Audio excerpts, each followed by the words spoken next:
কোরআনে একটা আয়াত আমি পড়েছি এবং সেটা অর্থ হচ্ছে এরকম। আল্লাহ বলেছেন, তুমি আমার কাছ থেকে দূরে চলে যাও, তুমি আমাকে ছেড়ে দাও। তুমি কি ভেবেছ আমি রেগে আছি তোমার উপর?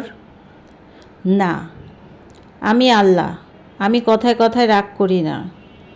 আমি তোমার সাথে থাকি সব সময়, কারণ আমি জানি তুমি আমার কাছে ফিরে আসবে।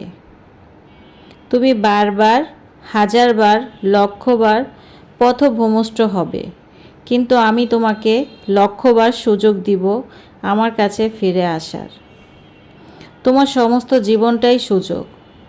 আমি অপেক্ষা করে আছি তোমার জন্য, তোমার কাছে ফেরার। তুমি লক্ষবার ভুল করে মাফ চাইবে, আমি লক্ষবার তোমাকে মাফ করব, সুযোগ দিব। আমি আল্লাহ, আমি তোমার সৃষ্টিকর্তা। সুবহান আল্লাহ। কথাটা খুবই ভালো লেগেছে।